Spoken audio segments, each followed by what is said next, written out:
વાતાવરણમાં વિવિધ વાયુઓની ટકાવારી નીચે મુજબ દર્શાવેલી છે. હવામાં નાઇટ્રોજન વાયુનું પ્રમાણ 78% છે. હવામાં ઓક્સિજન વાયુનું પ્રમાણ 21% છે. હવામાં કાર્બન ડાયોક્સાઇડ વાયુનું પ્રમાણ અત્યારનું 0.004% છે. પૃથ્વી પર પાણીનો જથ્થો 75% છે, જેમાંથી પીવાલાયક પાણીનો જથ્થો માત્ર 2.7% જ છે. ભૂમિ પ્રદૂષણ. જમીનમાં હાનિકારક પદાર્થનો ઉમેરો થવો એટલે ભૂમિ પ્રદૂષણ. મિત્રો, ભૂમિ પ્રદૂષણની હાનિકારક અસરો કેવી હોઈ શકે તેનો અભ્યાસ કરીએ. ભૂમિ પ્રદૂષણમાં જંતુનાશક દવાઓ અને ખાતર જમીનમાં ભળે છે, જેથી ખૂબ નુકસાન થાય છે. હ્યુમસ જે ઉપયોગી પોષક સ્તર છે તે નહીં બની શકે. જમીનમાં ઉપયોગી અળસિયાનો નાશ થશે. જમીન બિનફળદ્રુપ બની જવાની છે અને જૈવ વિવિધતામાં ઘટાડો જોવા મળે છે. એટલે કે વિવિધ પ્રકારના સજીવો જે જમીન ઉપર વસવાટ કરતા હોય તે હવે જોવા નહીં મળે, તેનો નાશ થઈ જશે. જળ પ્રદૂષણ. પાણીમાં હાનિકારક દ્રવ્યોનો ઉમેરો થવો એટલે જલ પ્રદૂષણ. મિત્રો, જલ પ્રદૂષણની હાનિકારક અસરો કેવી હોઈ શકે તેનો વિગતે અભ્યાસ કરીએ. કોલેરા જેવો રોગ થાય છે. જંતુનાશક દવા અને ખાતર પાણીમાં ભળે તેથી પાણી અપેય બને છે. જલીય વનસ્પતિ અને પ્રાણીઓને ઓક્સિજન ઓછો મળે છે. તાપમાનના પરિવર્તનને કારણે પાણીમાં વસતા પ્રાણીઓને ખૂબ નુકસાન થાય છે, તેઓ મૃત્યુ પામે છે. આમ જલ પ્રદૂષણથી ઘણું બધું નુકસાન છે એ થાય છે. વાયુ પ્રદૂષણ. હવામાં હાનિકારક પદાર્થોનો ઉમેરો થવો એટલે હવા પ્રદૂષણ. મિત્રો, હવા પ્રદૂષણને કારણે એસિડ વરસાદ થાય છે, જેથી પ્રાચીન ઇમારતોને નુકસાન થાય છે. શ્વાસના રોગો થાય છે. રસ્તા પર ધુમ્મસ થાય છે, જેથી અકસ્માત થવાની સંભાવના રહે છે. કેન્સર જેવા અસાધ્ય રોગો થાય છે. હૃદયરોગનો હુમલો આવવાની શક્યતા છે. એલર્જી એટલે ત્વચા ઉપર અસર થાય છે. ગ્રીન હાઉસ અસર એટલે વૈશ્વિક તાપમાનનો વધારો થાય છે. આમ વાયુ પ્રદૂષણ છે એ હાલના સમયમાં પૃથ્વી પરની સૌથી મોટી સમસ્યા છે તે ગણી શકાય. પાણી અદ્ભુત પ્રવાહી અથવા માનવીના જીવનમાં પાણીનું શું મહત્વ છે તે ટૂંકનો જવાબ આપણે સમજીએ. દરેક સજીવને જીવન જીવવા માટે પાણી ખૂબ જ અગત્યનું છે. ખેતીવાડી ક્ષેત્રે પાણી જરૂરી છે. ઉદ્યોગો માટે પાણી જરૂરી છે. વીજળી ઉત્પન્ન કરવા માટે પણ પાણી જરૂરી છે. આપણા ઘરેલું વપરાશમાં રસોઈ, કપડાં, વાસણ, સફાઈ વગેરેની અંદર પાણી ઉપયોગી છે. તે ઉપરાંત જળ પરિવહન એટલે કે પાણીના માર્ગે આપણે એક શહેરથી બીજા શહેર જઈ શકીએ છીએ. એક દેશથી બીજા દેશમાં જવું હોય તો પણ જળ પરિવહનનો ઉપયોગ થાય છે. પૃથ્વી પરનું અગત્યનું પોષક સ્તર એટલે ભૂમિ. મિત્રો, ભૂમિ નિર્માણ કેવી રીતે થાય છે તેના માટે અગત્યના 4 મુખ્ય પરિબળો જવાબદાર છે, જેની વિગતે ચર્ચા કરીએ. એમાંથી પહેલું છે સૂર્ય. સૂર્યમાંથી આવતી ગરમીને કારણે પૃથ્વી પરના પથ્થરોમાં તિરાડ પડે છે અને આ તિરાડ નાના નાના ટુકડાઓમાં વિભાજિત થાય છે અને તેમાંથી ભૂમિનું નિર્માણ થાય છે. બીજો મુદ્દો છે પાણી. પાણી પથ્થરની તિરાડમાં પ્રવેશે છે. પાણીને કારણે ઘર્ષણ ઉત્પન્ન થાય છે. ઘર્ષણને કારણે નાની નાની રેતી અને કાંકરીઓમાં નિર્માણ થાય છે. પાણીની સાથે રેતી અને કાંકરી આગળ ફળદ્રુપ મેદાનો રચે છે. આ રીતે પણ ભૂમિ નિર્માણ થાય છે. ત્રીજું પરિબળ છે પવન. તીવ્ર પવનને કારણે પથ્થર રેતી દ્વારા દૂર દૂર સુધી એ ફેંકાય છે. ઘર્ષણને કારણે પથ્થર છે ઘસાય છે અને ફળદ્રુપ જમીનનું નિર્માણ થાય છે. લાઇકેન. ભૂમિ પર લાઇકેન વનસ્પતિ ઉગે છે. આ વનસ્પતિ છે એ બારીક કણો છે એ નિર્માણ કરે છે. લાઇકેન દ્વારા પણ ભૂમિ નિર્માણમાં અગત્યનો ભાગ ભજવે છે. વિદ્યાર્થી મિત્રો, આ પ્રકરણમાં કુલ 4 ચક્રો છે તેનો અભ્યાસ કરવાનો છે. પરીક્ષા માટે 4 ચક્રમાંથી એક ચક્ર 100% પૂછાય છે. હવે પરીક્ષામાં તમને કોઈ પણ ચક્ર પૂછાય તો તેનો વર્ણન કેવી રીતે કરવું એના મેં કોમન મુદ્દાઓ બનાવેલા છે. તો એની ટૂંકમાં ચર્ચા કરીએ. પ્રથમ તો આવશે વ્યાખ્યા. વાતાવરણમાં થતા ખાલી જગ્યા વાયુના તબક્કાવાર પરિવર્તનને ખાલી જગ્યા ચક્ર કહે છે. ટૂંકમાં તમે જે ચક્ર લખતા હો એ ચક્ર આ ખાલી જગ્યામાં લખવાનું છે. જેમ કે આપણે લખતા હોઈએ કે ભાઈ ઓક્સિજન ચક્ર, તો એમાં એમ લખવાનું વાતાવરણમાં થતા ઓક્સિજન વાયુના તબક્કાવાર પરિવર્તનને ઓક્સિજન ચક્ર કહે છે. ત્યારબાદ આપણે ચક્રની આકૃતિ દોરવાની છે. વાતાવરણમાં ખાલી જગ્યા ટકા એનું પ્રમાણ હોય છે, તો એ ખાલી જગ્યા પૂરી નાખવાની. ઉદાહરણ તરીકે વાતાવરણમાં ઓક્સિજન 21% છે. ચક્રમાં પ્રવેશ, તો આપણે આકૃતિ દોરીએ ત્યારે આપણને ખબર પડી જાય કે ભાઈ વાતાવરણમાં રહેલો ઓક્સિજન છે એનો સજીવ છે એ કઈ રીતે ઉપયોગ કરે છે, એટલે ચક્રમાં કેવી રીતે દાખલ થયો એનું વર્ણન થઈ જાય. ચક્રમાં થતી વિવિધ પ્રક્રિયાઓ અને તેમાંથી બનતી નીપજ. ઉદાહરણ તરીકે આપણે ઓક્સિજન ચક્ર ભણતા હોઈએ તો એમ કહી શકાય કે ચક્રની અંદર ઓક્સિજન વાયુ છે એ દરેક સજીવ શ્વાસમાં એનો ઉપયોગ કરે છે. શ્વસનની પ્રક્રિયામાં તે ઉપયોગમાં લેવાય છે અને તે પ્રક્રિયાના અંતે તેમાંથી કાર્બન ડાયોક્સાઇડ વાયુ છે એ રૂપાંતરિત થાય છે.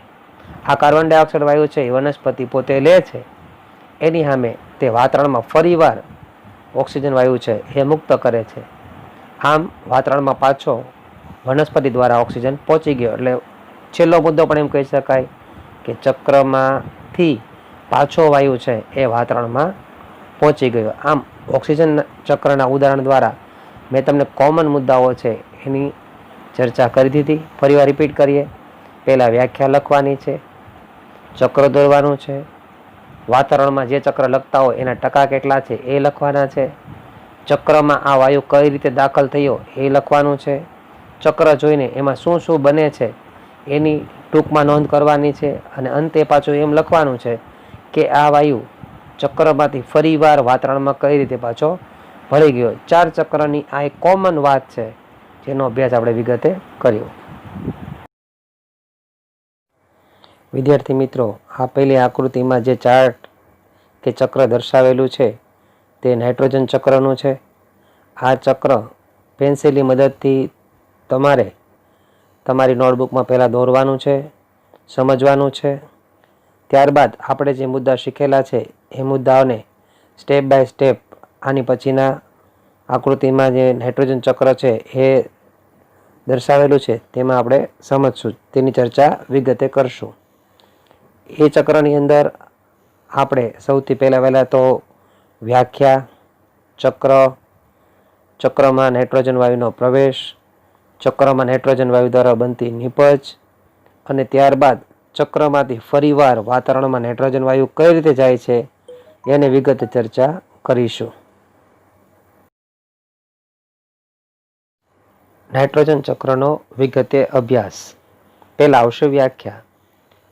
નાઇટ્રોજન વાયુના વાતાવરણમાં થતા તબક્કાવાર પરિવર્તનને નાઇટ્રોજન ચક્ર કહેવામાં આવે છે. બીજું છે તેની ટકાવારી. મિત્રો, નાઇટ્રોજન વાયુ છે એ પૃથ્વીના વાતાવરણમાં 78% એટલે કે 78% રહેલો છે, પરંતુ તેનો સીધો ઉપયોગ કોઈ કરી શકતું નથી.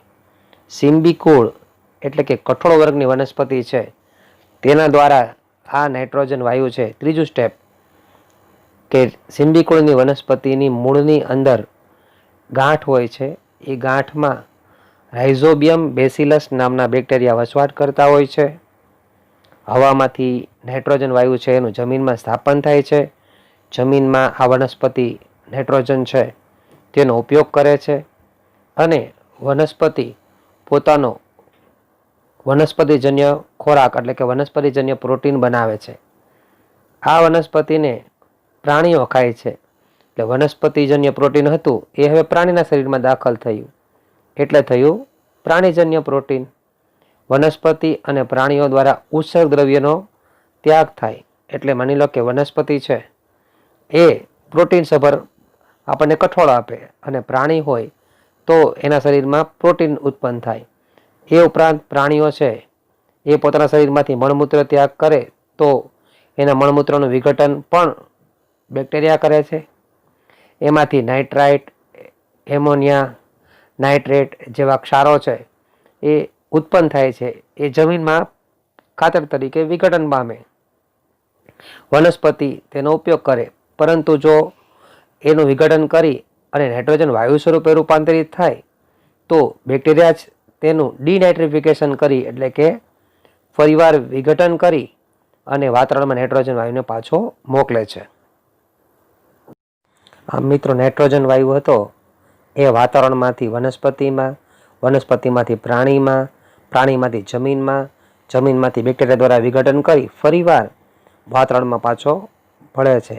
આમ વાતાવરણમાંથી, જમીનમાંથી ફરીવાર વાતાવરણમાં ભળે છે. આમ વાતાવરણમાં સતત નાઇટ્રોજન ચક્ર ચાલ્યા કરે છે. વિદ્યાર્થી મિત્રો, નાઇટ્રોજન ચક્રની જેવું જ બીજું ચક્ર છે કાર્બન ચક્ર. તો કાર્બન ચક્રની જે આકૃતિ અહીં દર્શાવેલી છે એ તમારે તમારી રફ નોટમાં દોરવાની છે, એની પ્રેક્ટિસ કરવાની છે. ખૂબ જ અગત્યનો પ્રશ્ન છે. કાર્બન ચક્ર. કાર્બન ચક્રમાં સૌપ્રથમ કાર્બન ચક્રની વ્યાખ્યા, કાર્બનનું વાતાવરણમાં ટકાવારી પ્રમાણ, કાર્બનનું વાતાવરણમાંથી ચક્રમાં પ્રવેશ કેવી રીતે થાય છે, કાર્બન છે તેનું ચક્રમાં કઈ નિપજમાં રૂપાંતર પામે છે, કાર્બન છે એ ફરીવાર કઈ રીતે વાતાવરણમાં પાછો ભળે છે, એમ તબક્કાવાર પરિવર્તનને આપણે કાર્બન ચક્ર કહેશું. આની પછી જે રંગીન આકૃતિ આપેલી છે તેની આપણે સમજણ મેળવી અને આપણે કાર્બન ચક્ર સમજવાનો પ્રયત્ન કરીએ. કાર્બન ડાયોક્સાઇડ વાયુના વાતાવરણમાં થતા તબક્કાવાર પરિવર્તનને કાર્બન ચક્ર તરીકે ઓળખવામાં આવે છે. મિત્રો, કાર્બન ડાયોક્સાઇડ વાયુનું વાતાવરણમાં પ્રમાણ 0.03%, હાલનું 0.04% છે. એટલી ટકાવારી પ્રમાણે કાર્બન ડાયોક્સાઇડ વાયુ વાતાવરણમાં છે. લીલી વનસ્પતિ પ્રકાશ સંશ્લેષણની ક્રિયા કરે છે અને પોતાનો કાર્બનિક ખોરાક બનાવે છે. આમ ચક્રમાં પ્રવેશ કરવાનું કામ લીલી વનસ્પતિની પ્રકાશ સંશ્લેષણની પ્રક્રિયા દ્વારા કાર્બન ડાયોક્સાઇડે ચક્રમાં પ્રવેશ કર્યો. લીલી વનસ્પતિને પ્રાણીઓ ખોરાક તરીકે ઉપયોગ કરે છે, એટલે હવે લીલી વનસ્પતિમાંથી કાર્બન છે એ પ્રાણીના શરીરમાં આવ્યો. વનસ્પતિ અને પ્રાણીના શરીરમાં જો વિઘટન થઈ જાય તો વનસ્પતિમાંથી કોલસો નિર્માણ પામે છે. વનસ્પતિને પ્રાણીઓના મૃતદેહ જમીનમાં દટાઈ જાય, લાખો વર્ષ સુધી એના પર જૈવ રાસાયણિક પ્રક્રિયા થાય તો એમાંથી પેટ્રોલિયમ બને છે. આમ વનસ્પતિ અને પ્રાણીઓમાંથી બનતા કોલસો અને પેટ્રોલિયમ છે એનું દહન થવાથી ચક્રમાંથી ફરીવાર કાર્બન ડાયોક્સાઇડ વાયુ છે એ વાતાવરણમાં ભળે છે. પાણીમાં, દરિયામાં રહેતા જે સજીવો છે એના પર ચૂનાનો પડ હોય, એ ચૂનાના પડ પર દરિયાના મોજા અથડાય તો પણ કાર્બન ડાયોક્સાઇડ વાયુ છે એ વાતાવરણમાં પરત ફરે છે.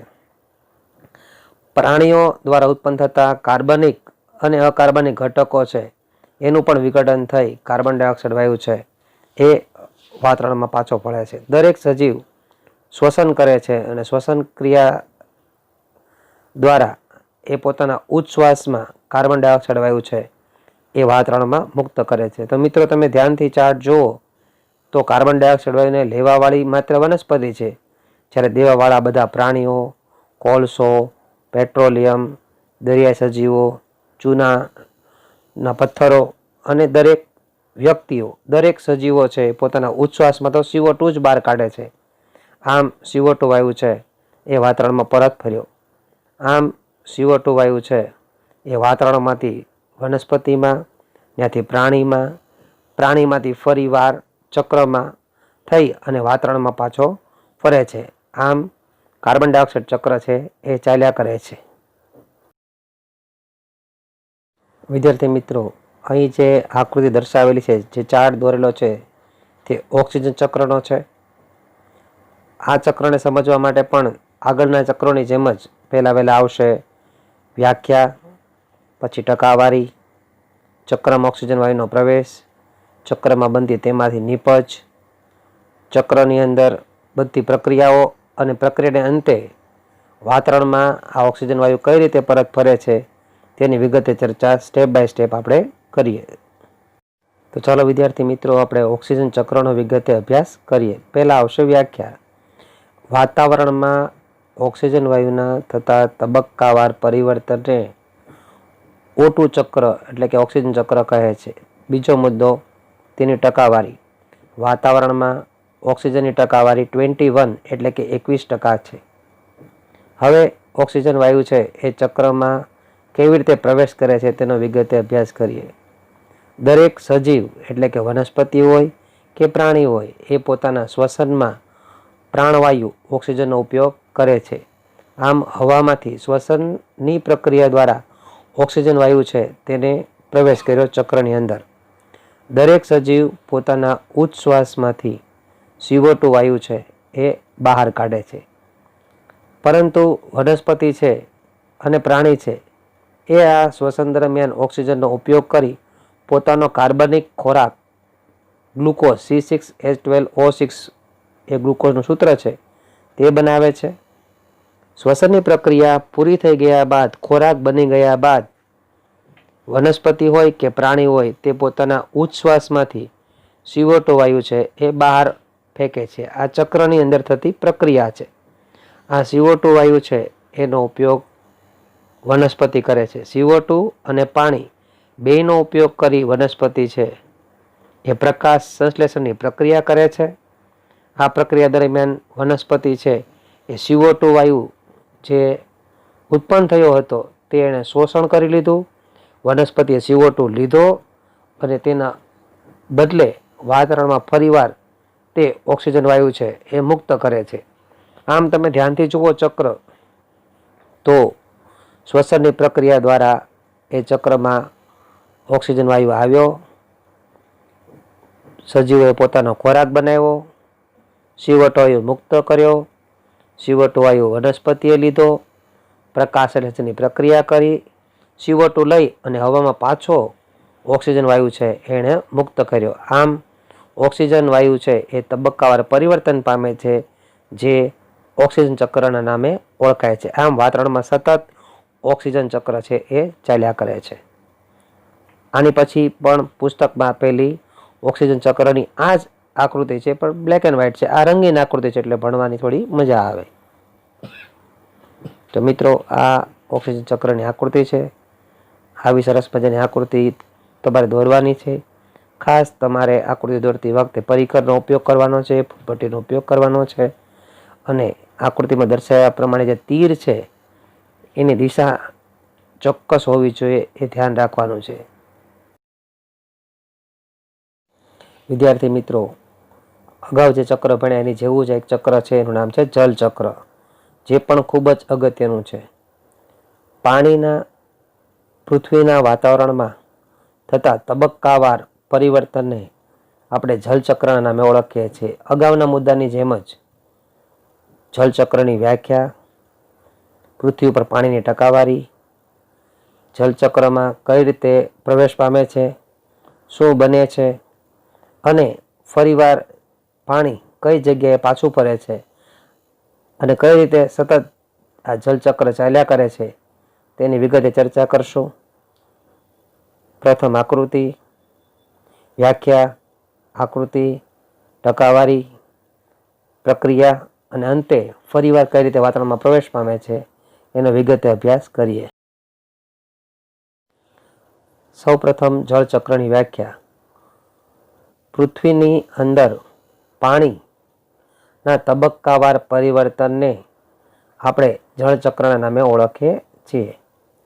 પૃથ્વી પર વિદ્યાર્થી મિત્રો પાણીનું પ્રમાણ 75% છે, 75%. પરંતુ તમને જાણી નવાઈ લાગશે કે તેમાંથી આપણે પીવાલાયક પાણીનો જથ્થો માત્ર 2.7% જ છે. હવે આપણે જળચક્રને વિગતે સમજીએ. દરિયાના પાણી પર સૂર્યનો તડકો પડે એટલે સૌ પ્રથમ બાષ્પીભવનની પ્રક્રિયા થાય. બાષ્પીભવનની પ્રક્રિયા થવાથી બાષ્પ એટલે વરાળ, ભવન એટલે બનવું, વરાળ બની અને વરાળ છે એ ધીમે ધીમે વાદળો બંધાય છે અને વાદળો છે એ વરસાદ સ્વરૂપે દરિયાનું ખારું પાણી હતું એ મીઠું થઈ ગયું અને વરસાદ સ્વરૂપે પૃથ્વી પર પડે છે. આ વરસાદનું પાણી છે એ નદી સરોવરમાં ભળે છે, થોડું ભૂગર્ભ જળ તરીકે જમીનમાં સંગ્રહ પામે છે અને નદી નાળા છલકાઈ જાય ત્યારે આ વધારાનું પાણી છે એ સમુદ્રમાં પાછું ફરે છે. આમ દરિયામાંથી પાણીની વરાળ બની હતી, વાદળો બન્યા હતા, વરસાદ પડ્યો નદીમાં, ભૂગર્ભમાં અને પછી પાછું દરિયામાં. આમ સતત પૃથ્વી ઉપર જળચક્ર છે એ ચાલ્યા કરે છે. ફરી એકવાર રિપીટ કરીએ. સૂર્યનો તડકો, દરિયાનું પાણી, એમાંથી બાષ્પીભવન, એમાંથી વાદળ, વાદળો દ્વારા વરસાદ, વરસાદનું પાણી નદી, નાળા, ભૂગર્ભ જળ અને તે પૂરેપૂરા છલકાઈ ગયા બાદ એ ફરીવાર દરિયામાં પાછું ફરે છે. આમ પૃથ્વી ઉપર સતત જળચક્ર છે એ ચાલ્યા કરે છે. અહીં બીજી આકૃતિ દ્વારા પણ મિત્રો તમને મેં જળચક્રની સમજૂતી આપી છે. તમે જોઈ શકો છો સૂરજનો તડકો, દરિયાનું પાણી, વરાળ બનવી, ઝરણા પર પણ અને નદી પર પણ સૂર્યનો તડકો પડે તો એમાંથી પણ પાણીની વરાળ બને છે. જે ધ્રુવ પ્રદેશ છે, એન્ટાર્કટિક ખંડ છે, એના પર સૂર્યનો તડકો પડે તો એનો પણ બરફ પીગળે છે, એની પર વરાળ બને છે.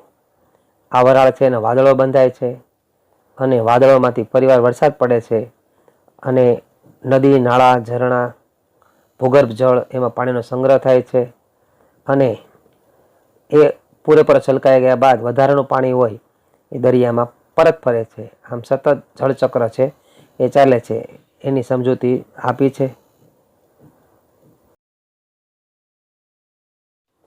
વિદ્યાર્થી મિત્રો, ટૂંક નોંધ સમજીએ. ઓઝોન સ્તર.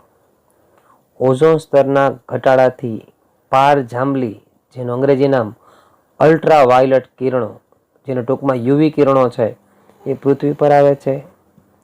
આ કિરણો પૃથ્વી પર શા માટે આવે છે? એના માટે એક હાનિકારક દ્રવ્ય જવાબદાર છે જેનું નામ છે CFC, ક્લોરોફ્લોરોકાર્બન. તે ઉપરાંત ડિયોડ્રન્ટ, ક્લોરીનયુક્ત કાર્બનિક સંયોજનો છે એ પણ ઓઝોન સ્તરને ખૂબ નુકસાન કરે છે. ઓઝોનનું અણુસૂત્ર O3 છે. એ ઓક્સિજનના એક અણુ સાથે O જોડાય તો O3 ઓઝોન બને છે. દરિયા કિનારે અને તુલસી ક્યારે ઓઝોન વાયુ આપણને જોવા મળે છે. જો આ ઓઝોન વાયુ ન હોય તો આપણને શું નુકસાન થઈ શકે એને ટૂંકમાં ચર્ચા કરીએ. આ ઓઝોન વાયુ છે એ છત્રી તરીકે દરેક સજીવનું રક્ષણ કરે છે. પૃથ્વી પરની જે છત્રી ગણી શકાય આ કિરણોથી રક્ષણ મેળવવા માટે તો એ ઓઝોન સ્તરની છે. પણ જો આ ઓઝોન સ્તર ઘટી ગયું તો પારજાંબલી કિરણો પૃથ્વી પર આવશે અને આપણને નુકસાન થશે. એની ચર્ચા કરીએ. ત્વચાનું કેન્સર થશે, આંખોમાં મોતિયો આવશે, જમીનની ફળદ્રુપતા નાશ પામશે, દૂધ આપતા પશુઓની દૂધ આપવાની ક્ષમતા ઘટી જશે. એ ઉપરાંત સમુદ્ર સપાટીને પણ નુકસાન થશે, વૃક્ષોના પાન ખરી પડશે. આમ ઓઝોન સ્તરની સજીવો પર ઘણી હાનિકારક અસર છે એ થવાની છે. ગ્રીન હાઉસ અસર. વાતાવરણમાં કાર્બન ડાયોક્સાઇડ વાયુનું પ્રમાણ વધે અને જે અસર સર્જાય તેને આપણે ગ્રીન હાઉસ અસર તરીકે ઓળખીએ છીએ. ગ્રીન હાઉસ અસરને કારણે તાપમાનનો વધારો થાય છે, જેથી કરીને આ તાપમાન વધવાને કારણે ધ્રુવ પ્રદેશનો બરફ છે તે પીગળવાનો છે. આ બરફ બધો પીગળશે તો નદીઓમાં પૂર આવશે. આ નદીઓનું વધારાનું પાણી સમુદ્રમાં ભળશે. સમુદ્રની સપાટી છે એ ઊંચી આવશે. જે લોકો નીચાણવાળા વિસ્તારમાં રહે છે ત્યાં બધું સમુદ્રનું પાણી દાખલ થઈ જશે. લોકોએ ત્યાંથી સ્થળાંતર કરવું પડશે.